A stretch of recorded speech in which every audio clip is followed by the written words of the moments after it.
Gravitation के topic में मैं एक छोटा सा पॉइंट अगर बताऊं कि अगर एग्जामिनर आपसे कह रहा है कि ग्रेविटेशनल फील्ड स्ट्रेंथ को डिफाइन करो,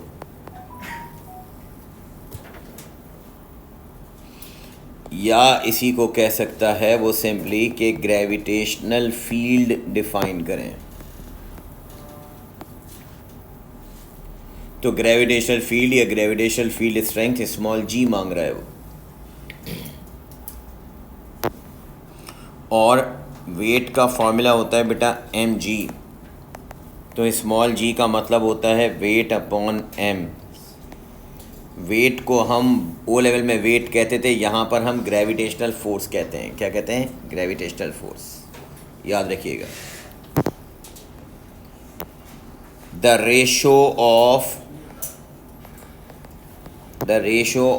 gravitational force, listen carefully, the ratio of gravitational force to the mass of an object.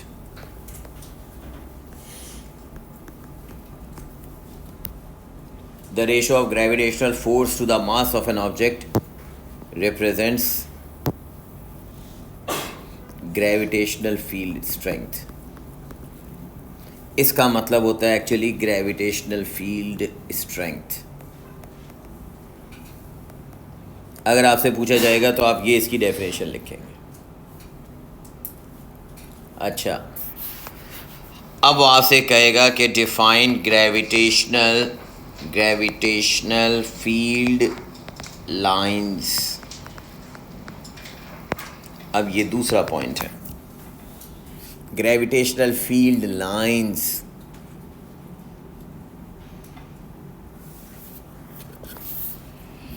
Gravitational field lines क्या हैं? These are the imaginary lines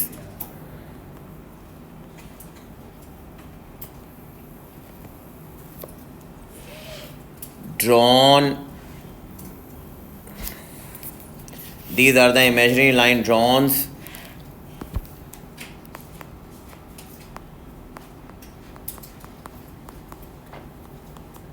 in the gravitational field represents, these are the imaginary lines drawn in the gravitational field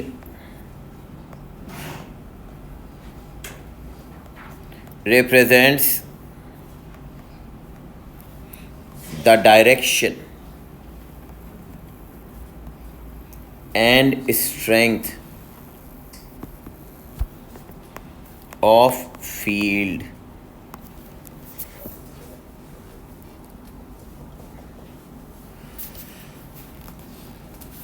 Field lines are radial lines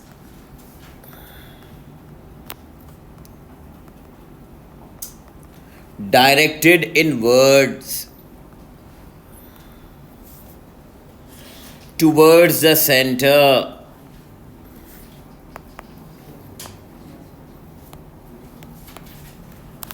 अब सुनो, अगर मेरे पास ये कोई planet है, बेटा सामने सुनिएगा, बोलना नहीं बीच में। इस पे 2-3 थ्योरेटिकल पॉइंट्स हैं, वो सुनना गौर से। ये कॉन्सेप्ट बिल्कुल रीजनिंग वाला पार्ट है, कहीं कहीं रीजनिंग में आता है ये, सुनो।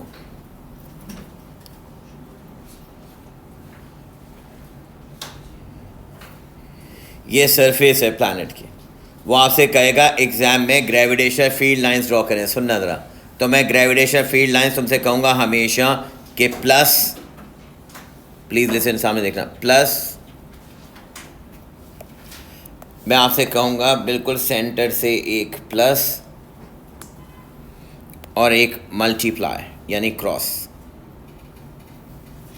प्लस और क्रॉस बना दें सेंटर से।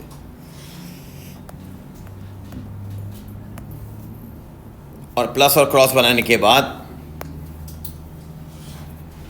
अंदर नहीं बनाना, अंदर वाली लाइंस को डिलीट कर दें,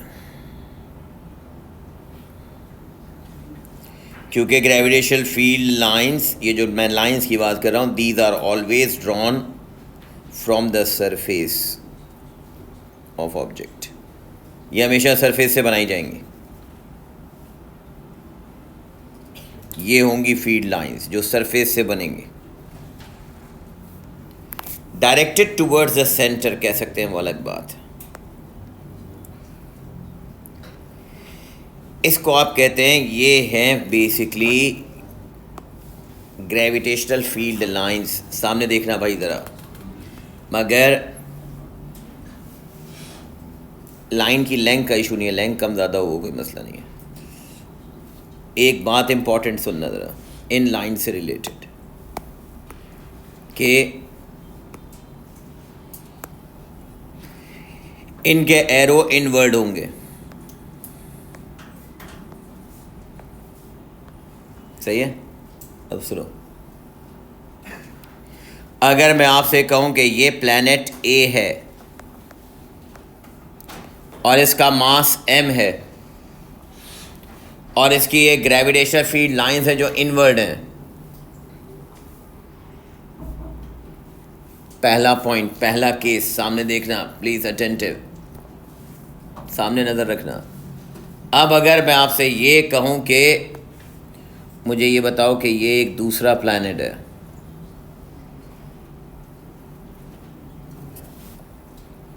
अब इस प्लैनेट का सेम मास है,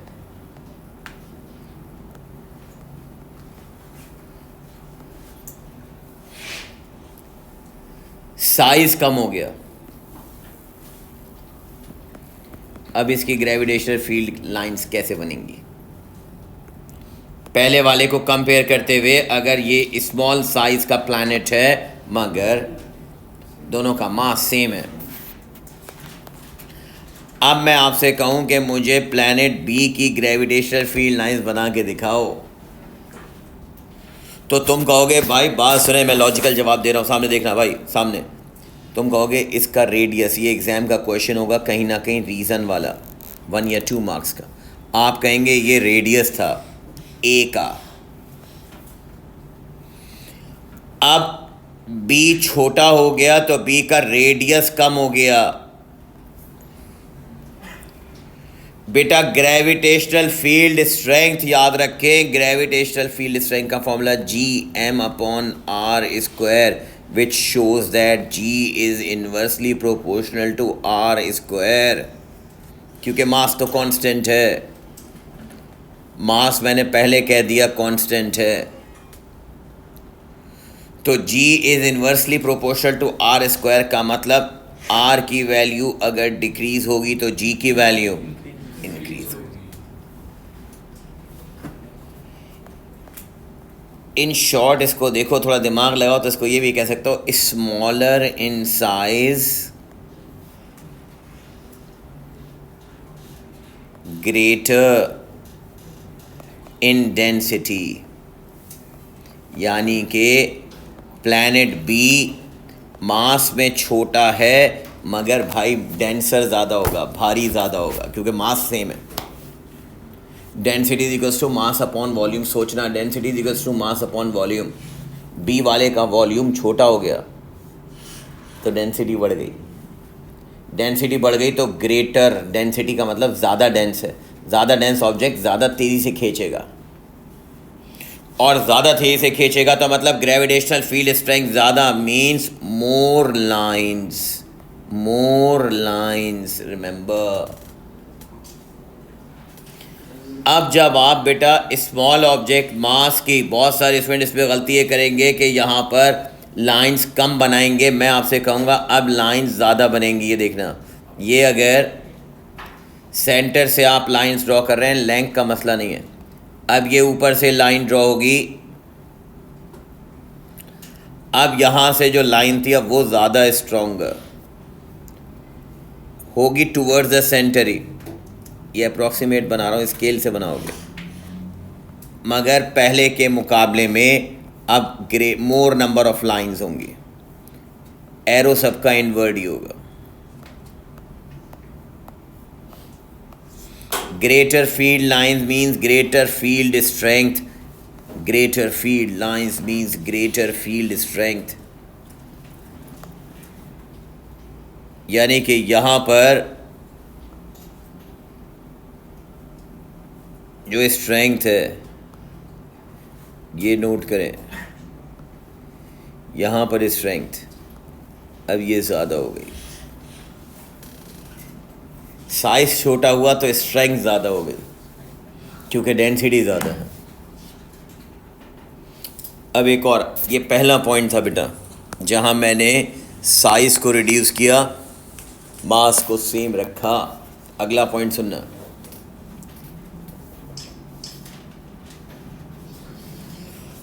अगला पॉइंट वो आपसे ये कहेगा कि मुझे एक बात बताओ कि अगर एक स्मॉल ऑब्जेक्ट है, स्मॉल ऑब्जेक्ट मतलब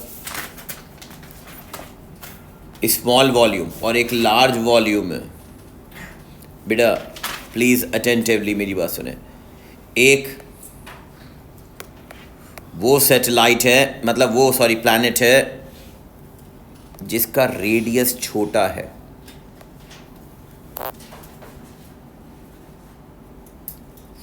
सामने देखो भाई, एक मिनट और से सुनो, समझ नहीं रहा। अगर एक मिनट के लिए मानो, एक सेकंड के लिए, ये इसकी रेडियल लाइन है ऐसे, ये भी इसकी रेडियल लाइन है, सेंटर से रेडियल लाइन बना रहा हूँ मैं, ये एक रेडियल लाइन है, ये एक रेडियल लाइन है। देखो एक बात समझो और से, अगर मैं बेटा ये रेडियल लाइंस को सिर्फ सरफेस पे दिखाऊं, सोचना मैं क्या कहना चाह रहा हूं, तो प्रैक्टिकली ये रेडियल लाइन, ये और ये चार लाइनें स्प्रेड होती जा रही हैं, यानी अगर स्मॉल साइज की हैं तो ये आपस में पैरेलल नहीं है। मगर अगर यही मैं बड़े वाले सर्किल पे बनाऊं, अब देखो यहाँ पर ये, अब यहाँ पर ये जो लाइन बनेगी और फिर ये जो बनेगी यहाँ पर, प्रैक्टिकली मुझे बताओ कि ये लाइन और ये दूसरी लाइन सरफेस के ऊपर तकरीबन near the surface approximately parallel होंगी। समझे मैं क्या कहना चाह रहा हूँ? सोचना ज़रा। अगर टर्न यानी कि कर्व, अगर छोटा प्लैनेट होगा तो टर्न ज़्यादा होगा, और टर्न ज़्यादा होगा तो ये रेडियल लाइन आपस में पैरेलल नहीं होगी। मगर अगर टर्न बहुत बड़ा है तो मुझे बताएं, near the surface lines will be parallel to each other, which shows uniform gravitational field strength near the surface। मैं भी क्वेश्चन का रेफरेंस दूंगा, मैं आपको एक बात बता रहा हूँ, सिर्फ ये पॉइंट याद रखना कि ये if the size of the planet is very large, यहाँ पर they are not parallel,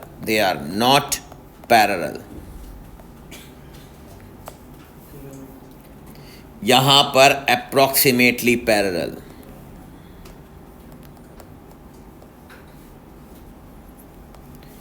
लिखना एक point, if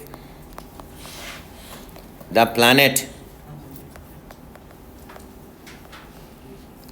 is large in size, then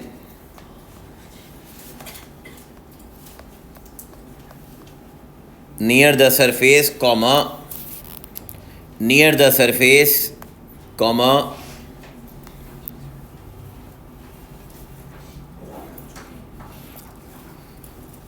field lines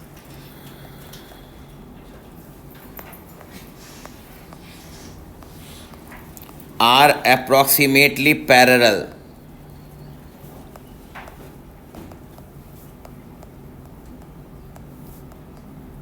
which shows that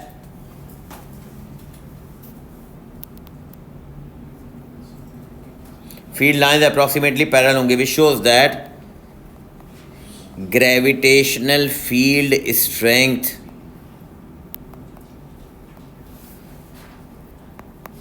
is constant or uniform near the surface.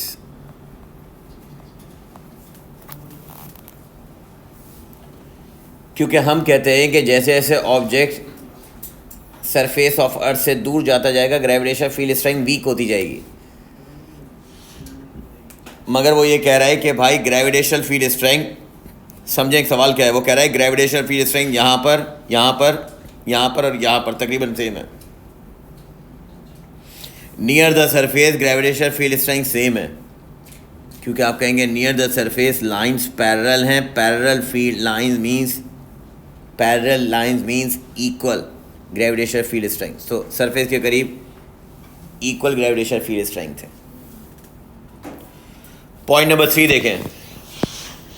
अब point number 3 में difference ये है, दो planets हैं, एक प्लैनेट ए ये है और दूसरा प्लैनेट ये है। मतलब बोलो नहीं भाई, सामने देखो,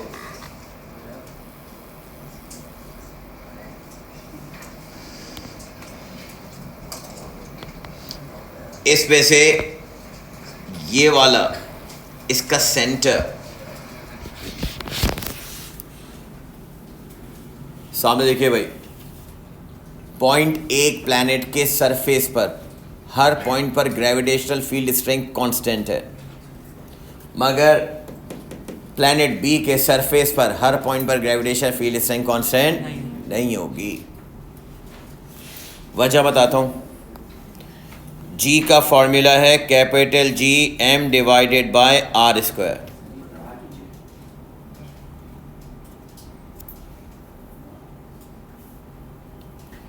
ए पर इस सर्फ पॉइंट पर रेडियस यहाँ पर आर है। अब मुझे बताओ कि अगर ये प्लैनेट अर्थ के बजाय जो भी है मगर एटलीस्ट यूनिफॉर्म है। यूनिफॉर्म का मतलब हर जगह रेडियस सेम है।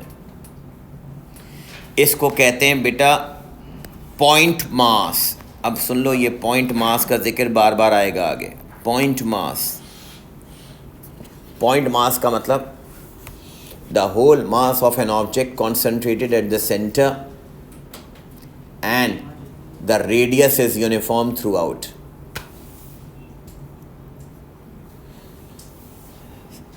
Whole mass is concentrated at the centre, उसको तो सेंटर ऑफ मास कहते हैं। मैं तुमसे कहता प्लैनेट बी का सेंटर ऑफ मास निकालो, तुम कहते ओ लेवल को याद करें, 3 डिफरेंट होल करेंगे अलग अलग जगह पे, लैमिना मेथड। अब अगर 3 डिफरेंट होल करते लैमिना मेथड से, तो उस हिसाब से सपोज करो मेरे पास ये आ जाता है centre of mass. Please listen carefully, एक मिनट छोड़ दो, ये सेंटर ऑफ मास है। तो मुझे बताओ अगर ये सेंटर ऑफ मास है तो यहाँ से लेके और यहाँ तक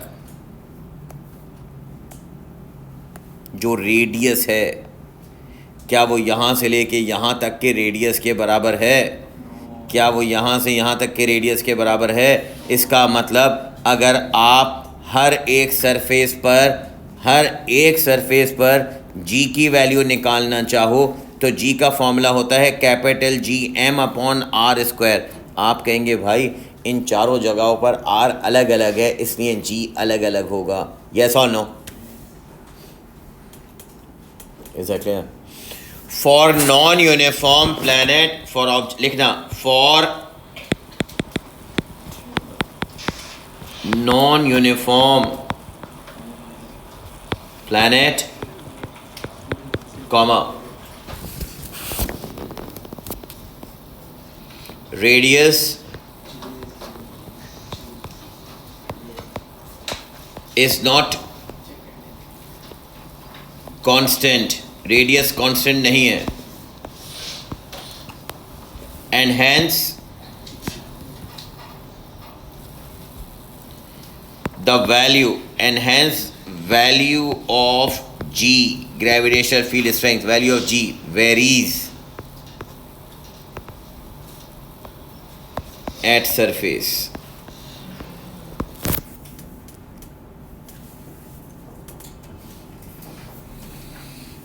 इसको आप कहेंगे नॉट अ पॉइंट मास। ये पॉइंट मास नहीं है। पॉइंट मास के लिए रेडियस सेम होना चाहिए, यहाँ रेडियस सेम नहीं है। यहाँ पर पॉइंट मास है और वैल्यू ऑफ जी, इस प्लैनेट ए में value of G is uniform on surface. Surface पर वैल्यू ऑफ जी कांस्टेंट है, सेम है। वो रेगुलर शेप है, ये इरेगुलर शेप है। इरेगुलर प्लैनेट जो होगा उसका रेडियस अलग अलग होगा, जिसकी वजह से उसके सरफेस पर जी की वैल्यू अलग अलग होगी, कांस्टेंट नहीं होगी। फिर एक बात याद रखना जो क्वेश्चंस में आएगी कि all planets are considered to be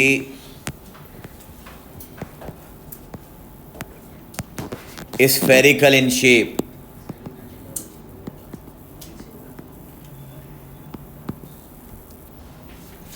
So volume of planet is equal to volume of sphere consider होगा, that is 4/3 pi r cube। तो अगर किसी क्वेश्चन में याद रखें डेंसिटी ऑफ प्लैनेट की बात हो तो डेंसिटी का फॉर्मूला है मास अपॉन वी। तो जब आप क्रॉस मल्टीप्लाई करेंगे m is equal to density into we,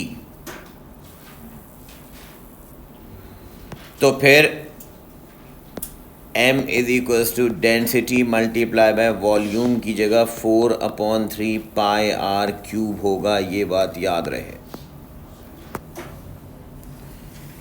density पर फिर तुम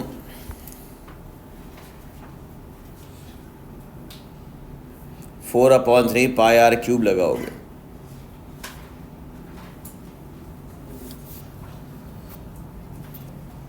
नाउ लिसन, बिल्कुल इसी तरह से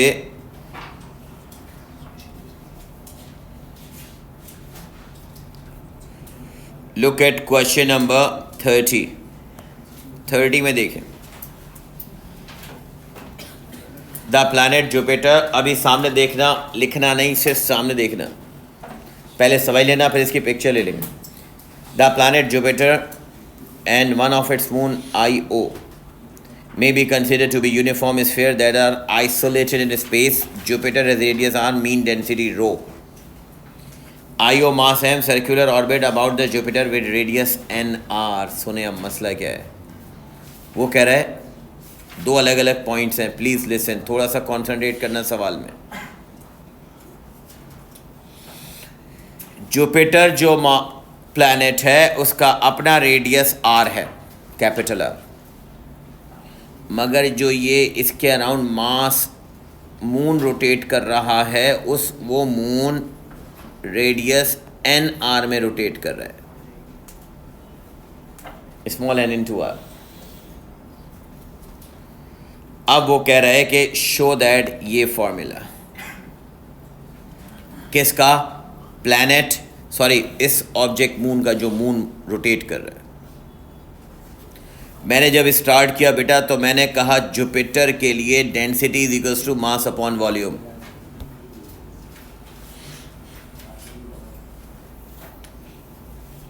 जुपिटर के लिए density is equals to mass upon volume.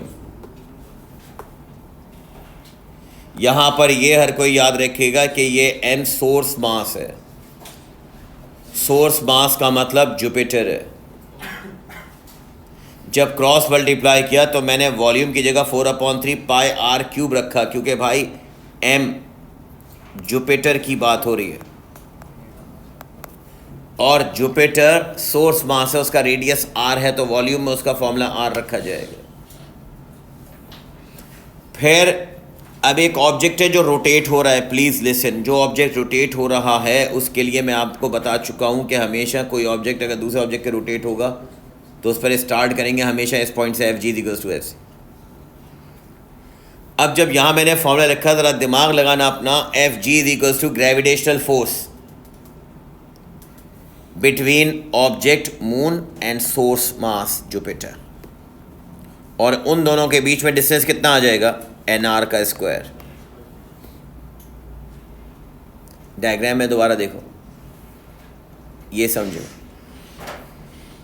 अगर मैं यहाँ अलग से छोटी सी डायग्राम बनाऊँ तो मैं तुमसे कहूँ कि देखो ये मास ऑफ जुपिटर है, ये दूसरा स्मॉल एम है, इन दोनों के बीच में सेंटर टू सेंटर का डिस्टेंस एन आर है। तो लॉ ऑफ ग्रेविटेशन के हिसाब से फॉर्मूला क्या बनेगा, capital G M M divided by R square, और आर स्क्वायर कौन है, एन आर स्क्वायर। यस और नो। और फिर एट द सेम टाइम अगर आपसे मैं कहूँ कि अब ये इसके अराउंड रोटेट हो रहा है, अब मुझे ये बताओ अगर ये रोटेट हो रहा है तो रोटेट होने के लिए अब इस पर एफ सी का फॉर्मूला अप्लाई होगा, यस और नो। मगर एफ सी का फॉर्मूला अगर वो इन टर्म्स ऑफ टाइम मांग रहा है तो कौन सा लगाऊंगा, एम आर क्या आएगा यहाँ पे, फिर दोबारा n R omega square. N क्यों, क्योंकि एन आर क्यों, क्योंकि इस ऑब्जेक्ट का डिस्टेंस यही है ना, एन आर। तो प्रैक्टिकली समझें तो ये दोनों फॉर्मूलाज मैंने यहाँ पर अप्लाई किए, एन आर ओमेगा स्क्वायर। अब इस पे देखो, ये m से m कैंसिल हुआ, ये एन आर का स्क्वायर क्रॉस मल्टीप्लाई होकर एन क्यूब आर क्यूब हुआ, G M into omega square. इसमें बेटा फिर मैं पूछ रहा हूँ, ये जो m मैंने लिखा है ये m किसका मास है, जुपिटर का, यानी सोर्स का। और उस सोर्स का अब मुझे दो चीज़ें सब्स्टिट्यूट करनी थी। देखो मैंने सोर्स का मास, सामने देखना, ये सोर्स का मास यहाँ निकाला हुआ था 4/3 पाई आर क्यूब रो, और ओमेगा की वैल्यू 2π/3।